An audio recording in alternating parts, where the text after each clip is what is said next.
So ayun, magandang hapon sa lahat ng manonood natin sa YouTube tsaka sa Facebook. Yan. Dito kami ngayon kila Buboy sa pabahay ngayon ni Commander ni Alma.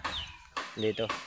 Kakagaling lang namin doon sa magkapatid na si Joy tsaka si Erlin. Nagdala kami ng counting blessing doon.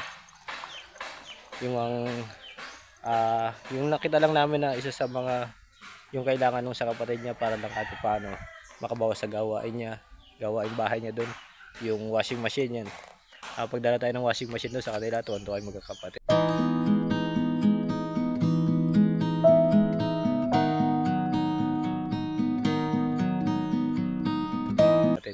Siyempre ganun na rin si Ate Alpa, yung ate nila.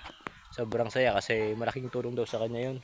Lalo't siya yung naglalaban nung mga damit ng magkapatid na si Herlin saka si Joy. Tapos yung apat niya pang anak saka sa asawa. Yung pinaglalabahan nila medyo malayo sa kanilang bahay kaya nahihirapan. Kaya ngayon yun yung naisip namin paraan para at paano makabawas dun sa gawain niya, yung washing machine. Yun, pagdala kami dun, yun nga, sobrang saya ng magkakapatid to doon para salamat nila. Kasi kahit pa paano daw mabawasan yung pagod ni Ate Alpa. Yun.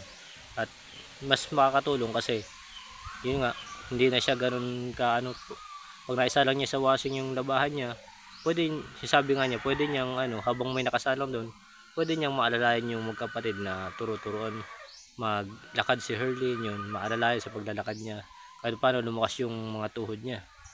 Yan. At sa yun nga, isang magandang balita na rin sa kanila na siguro by Monday, mga Tuesday, yun, mapapa-therapy natin sila. Yan, kasama natin siyempre sila Marcos, yan.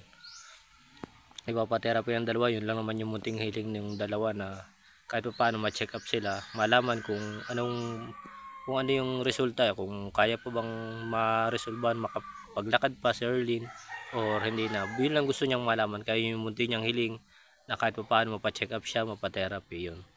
At malaking tulong din yung binigay natin na walker. May binigay kaming walker doon na stainless siya para kahit paano na exercise, nakakatawa. At pagdating namin doon, sabi ni Herlin, 2 days na siyang nagpa-practice doon sa na yun. Bali 2 days na siya nagpa-practice ng Apir. Sige na, laro na kayo doon. Sige na, laro na kayo doon. Yun nga, bali 2 days na palang nagpa-practice. Sumarang dalhin namin doon yung walker.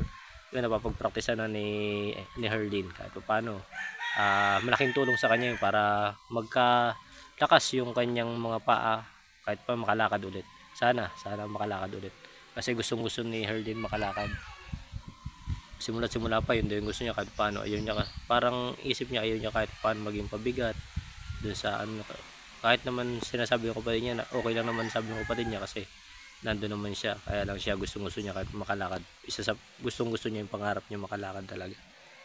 Ayan, nandun si Commander sa unahan dun.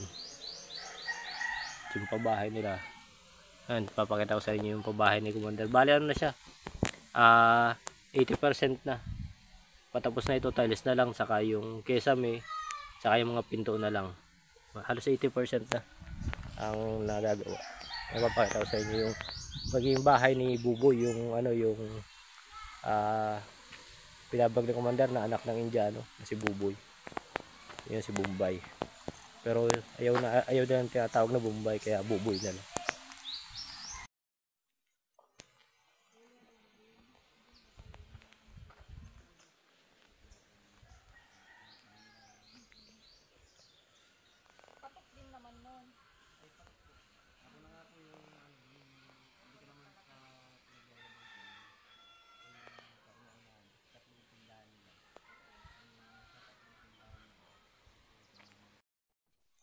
So yun yung bahay ni Buboy. Tapos na, 80% na. Kaunti na lang. Mga ilang araw na lang siguro tapos na yan. Baka mag rin kami niya, ribbon cutting. Bali pang na yan, pangalawang pabahay na ni Commander. Tapos kay Marcos 3. Yan. Pangalawa na yan. So nakakatuwa kasi yun nga, magkakabahay na wala sila Buboy na sarili.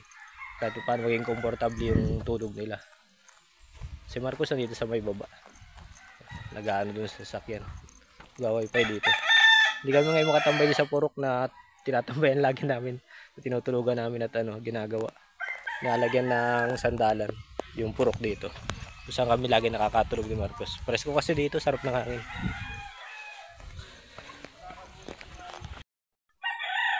Ayan yung purok na tinatambayan namin, ginagawa na ulit. Nilalagyan ng sandalan. Ayan si Marcos. Yung sakyan namin.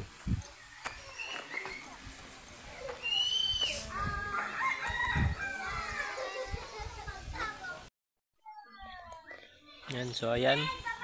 Kami sa tindahan, nagmimerienda. Yung meriendahan namin, oh. Hansel, saka yung jelly na to. Jelly Ace. Jelly Ace. Nantay lang namin si Commander.